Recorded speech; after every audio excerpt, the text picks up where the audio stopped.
Shalom and good day, all. This is Tehillim29 back again for another Solicitation Station, this time episode 21. Thank goodness, it's really nice to start to get caught up with these solicitation videos in regards to comics, and for this one I'll be covering issue 32 and 33. I still have more that I need to get ahead of, so let's work with what we've got now. And time to get started on issue 32. So as we move into the dawn of DC, we have the adventures of John Kent. And of course I've covered this review on my channel, and no doubt you'll get to see more when the upcoming issues come out. So let's go through with what's in this DC Connect, and if there was anything that I did pick up in that particular month, and what I didn't pick up, as well as the things that I enjoyed. Of course, with them sharing what's inside and what to expect. So we've got some Doom Patrol plus other little things. We, of course, move into the dawn of DC stuff. And, of course, we move into the key one, the key cover one, and that is the Adventures of John Kent. And I must admit, this isn't really the best of series. And I must admit, I think some people really forget something with the Brian Michael Bendis series when he brought in the aged up version of a different John Kent on a different timeline. Not the John Samuel Kent, this is a different John Kent. I wouldn't be surprised if he's a John Lane Kent than a John Samuel Kent. So as we can see here, we all get the big promise that he'll take on a certain someone and get to make amends of sorts and get some closure. Yeah, so much for that. But that'll be carried over into the next issue of the DC Connect. We, of course, move into the Superman and Action comics, and I must admit, the best thing sort of like out of these two have really been the Action comic stories by Dan Jurgens. They're the key things that really stand out and is more enjoyable, because in the Dan Jurgens, we have John Samuel Kent.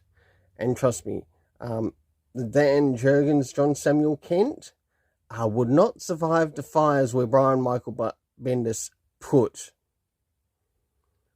his John Kent in. In other words, he'd be char-grilled Kent. Of course, we have the Superman Lost. Moving into the Lazarus Planet.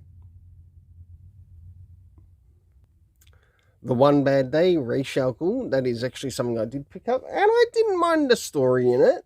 It was certainly interesting. We move into some more Batman,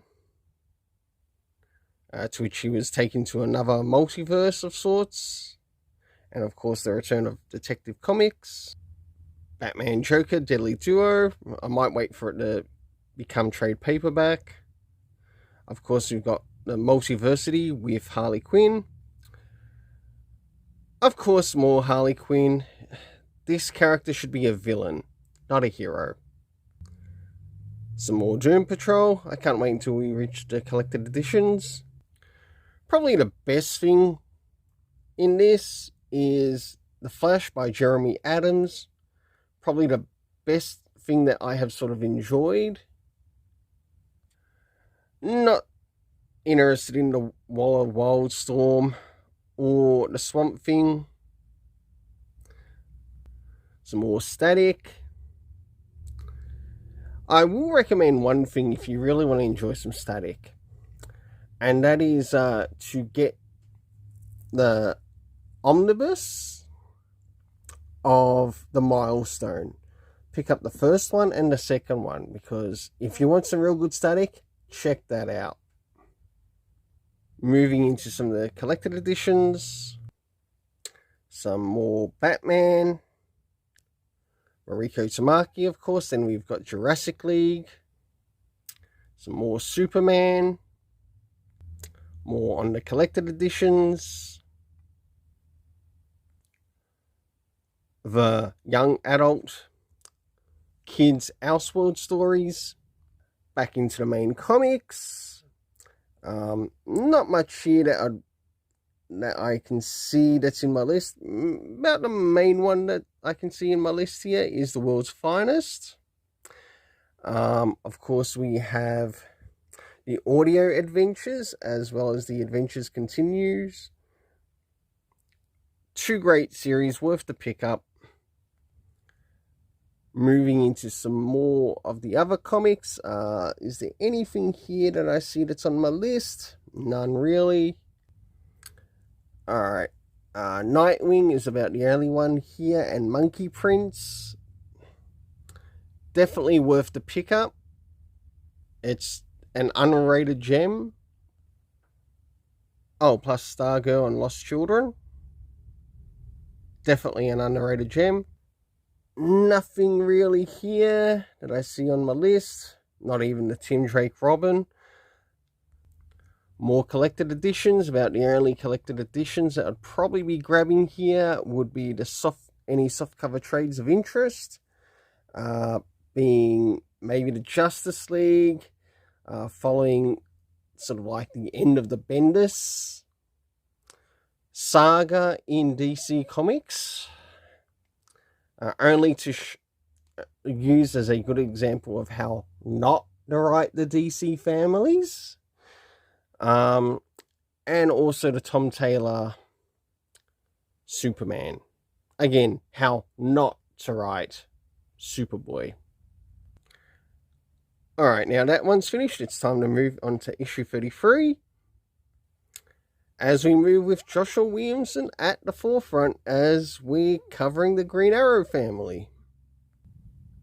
As we move into this, we also get the Superboy, which is way better written than, surprise, surprise, Tom Taylor Adventures of John Kent. Of course, we get a look at the Green Arrow, Superboy Man of Tomorrow, which once again has been written better than the Adventures of John Kent. Oh, the big smashing issue. Yeah, what a crock of shit that was. Where Superboy is meant to be taking on Ultraman. Do you realize that in the Brian Michael Bendis run, that you actually got to see John Kent being physically abused as well as being verbally abused, and yet in the Tom Taylor run they can't keep that continuity straight? I wonder why. Oh, and of course Superman by Joshua Williamson, which turned out to be quite alright so far. But the best part of the month is waiting for the Action Comics and the story by Dan Jurgens. Best of the best. Then we move into more annoying Harley Quinn. And of course Doom Patrol. More Batman by Chip Zdarsky and Ram V. Deadly Duo and Riddler. Finally the end of Lazarus Planet and Superman Lost. As lost as the writer, I think. Alright, I'll give DC this. This was a great idea. I still need to get my review of this up on the channel, to which I'll get to share it on the channel. And yeah, it's comic, no words. You get to see what's happening in the story. You don't have to see any words. You just have to basically read through it and share your thoughts and opinions of how the story was delivered. Moving back into Milestone, again, I highly recommend pick up the Milestone Compendiums, Volume 1 and Volume 2, or the Omnibus Compendiums. You'll enjoy it more than Vita Ayala. Some more Sandman related stuff. It's a pity that some of these aren't immediately brought into soft cover as they should be, because I'd consider picking up the Dark Crisis Worlds without a Justice League, Tales from the Dark Crisis, maybe Dark Crisis on Infinite Earths. What they should have called it from the beginning, instead of calling it Dark Crisis. And of course, Dark Crisis Young Justice. Why in hardcover? That thing should be in softcover because of how terrible Megan Fitzmartin's writing is. Actually, no, it should be on a toilet roll, considering how bad it is. More of the Batman One Bad Day. More collected editions, Leaping into the Light. Finally, the softcover version, and yes, I did manage to get a copy of it. And I'm waiting for the rest to sort of become softcover. We, of course, move into some Preacher. We've also got some Mary Marvel. Again, it's hardcover. I might wait until that one's softcover, of course. And then we've got Absolute Preacher and Sandman. Moving into Shazam and the Seven Magic Lands. Worth the pickup. Check it out. Of course, we have more Power of Shazam.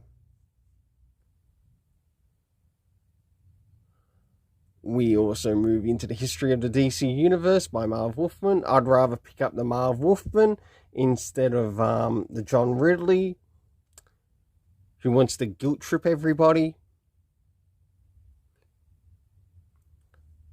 Of course, Batman Vengeance of Bane Facsimile Edition. Definitely worth the pickup. And it was definitely worth the review. Wonder Woman, not so much. Batman Beyond the White Knight. Again, I'm a little bit over the Sean Gordon Murphy verse right now. Of course, the DC Pride, where they slave brand your characters to be a part of the alphabet community. Gotham Academy. This was fantastic, worth the pickup. Of course, we've got the Superman 78 and 89 box set. I must admit, I did enjoy the Superman 78 storyline. Absolutely fantastic. Worth the pickup. And of course, we have all the Elseworlds YA graphic novels. Remember, this is an Elseworld story and should not be accepted as anyway as official DC canon. Of the best things here, the Batman Superman World's Finest, Adventures Continue, Blue Beetle, which was pretty good. They're the main ones that I sort of picked up. Totally ignored a Rubyverse. I'd like to see Marguerite Bennett back on Batwoman again. Get her off this. We have Deceased. Getting a little bit over the Tom Taylor verse of these Elseworlds, but I'm still collecting it in his Nightwing. One problem, he drags the stories just way too long. Multiversity, not really interested. And Stargirl Lost Children, definitely the best one of the bunch. Moving towards the rest, we have got Flash 797, which we know has the appearance of the Super Sons. Absolutely fantastic. Absolutely enjoyed it. I can't wait to pick up the trade when it's got that in it and to read it again. Apart from that, not much else here on the list. Moving into the last of the collected editions, we have the Superman, or Fake Superman, the Son of Kal-El run, the Terrible Titans Academy, Static, Steel, Tom Strong Compendium. I must consider picking that up. And that's all for this one. So thanks heaps for dropping by. Don't forget to hit the like, share, and subscribe. If you enjoyed the content, please don't be afraid to leave a comment. If there was anything that was in these DC Connect that you did not enjoy it all. I want to hear it. Until then, let's keep it colourful and have yourself an awesome day. And stay tuned for Solicitation Station, episode 22, which should probably be coming out in another week. I hope.